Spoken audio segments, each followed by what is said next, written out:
PT Vale Indonesia Tbk atau emiten berkode saham INCO atau INCO menunda pelaksanaan rapat umum pemegang saham luar biasa yang seharusnya digelar pada 18 Juli lalu. Penundaan ini terjadi karena quorum kehadiran tidak terpenuhi sesuai dengan anggaran dasar perseroan dan ketentuan pasar modal yang berlaku. PT Vale Indonesia Tbk emiten berkode saham INCO menunda pelaksanaan rapat umum pemegang saham luar biasa yang seharusnya digelar pada tanggal 18 Juli lalu. Penundaan ini terjadi karena quorum kehadiran tidak terpenuhi sesuai dengan anggaran dasar perseroan dan ketentuan pasar modal yang berlaku. Dalam keterangan tertulis, Head of Corporate Communication Vale Indonesia Vanda Kusumaningrum menyatakan bahwa jadwal ulang RUPSLB belum ditentukan. Perseroan akan menyampaikan informasi lebih lanjut kepada pemegang saham dengan tetap mengacu pada ketentuan hukum dan peraturan yang berlaku.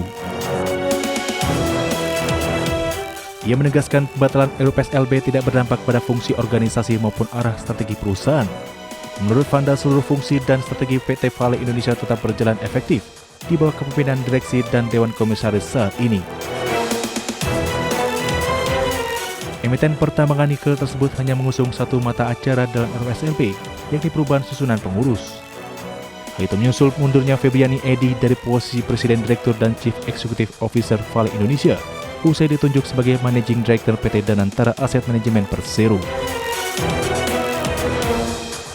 Tim Liputan IDX Channel. Kembali di IDX First Session Closing, pemirsa. Saham pendatang baru PT Chandra Daya Investasi Tbk kembali melambung pada 21 Juli 2025. Unit bisnis milik Prajogo Pangestu tersebut sudah masuk jajaran emiten elit seiring kapitalisasi pasar atau market cap yang tembus 150 triliun rupiah.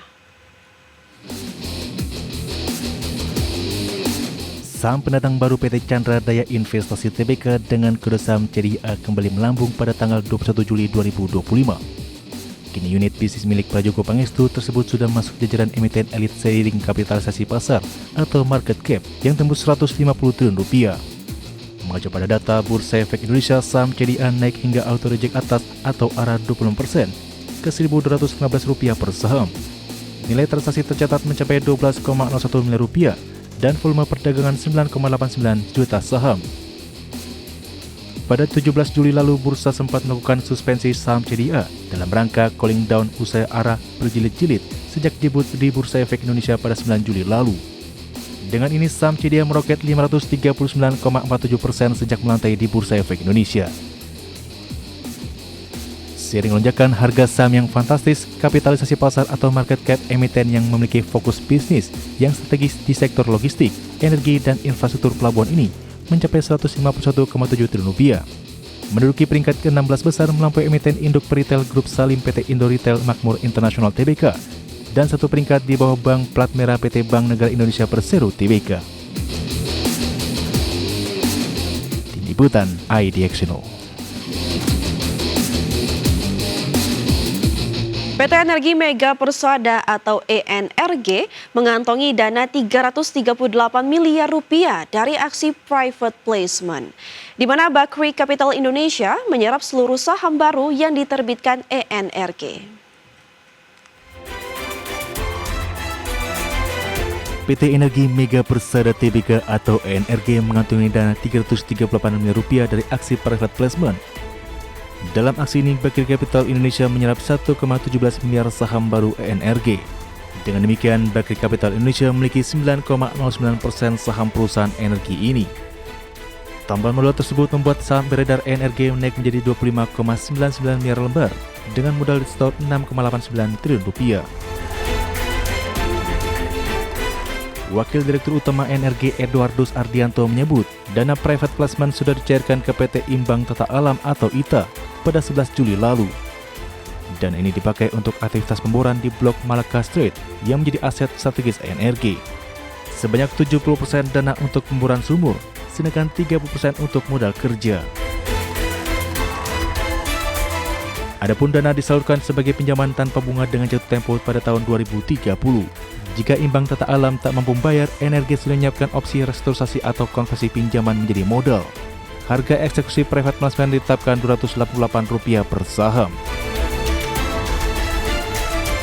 Berbagai sumber untuk ID Action. Pemirsa, PT Bayan Resources Tbk melakukan akuisisi dengan pengembangan terminal khusus batubara milik PT Fajar Sakti Prima senilai Rp3,3 triliun. BYAN menggenggam 90% saham PT FSP dan menjadi pengendali utama atas perusahaan tersebut.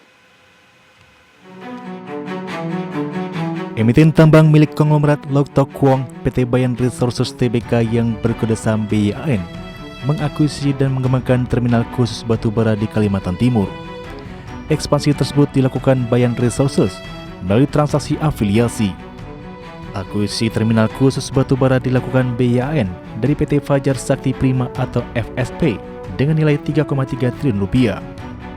Jumlah itu termasuk akuisisi aset berupa tanah senilai Rp69,06 miliar, bangunan kantor dan mes dermaga dan infrastruktur pendukung Rp1,31 triliun, mesin peralatan alat berat dan kendaraan Rp1,54 triliun, serta construction in progress dan suku cadang Rp375,9 miliar.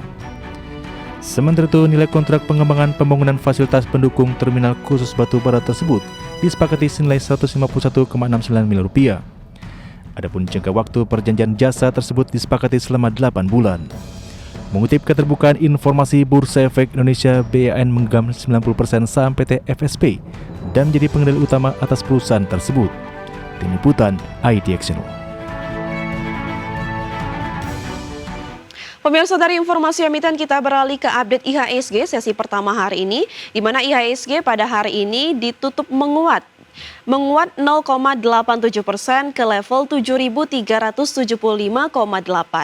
Adapun IHSG tadi pagi dibuka di level 7.366 dan sempat menyentuh titik tertinggi di level 7.385 dan menyentuh titik terendah di level 7.306. Adapun 286 saham mengalami penguatan, 302 saham mengalami penurunan dan 215 saham stagnan atau tidak bergerak. Adapun saham-saham yang mengalami penguatan tertinggi atau top gainers antara lain ada WIFI yang mengalami kenaikan sebesar 8,89% ke level 2.940 dan SSIA naik 3,51% ke level 2.950, BRPT naik 4,87%, Dewa mengalami kenaikan 15,51%.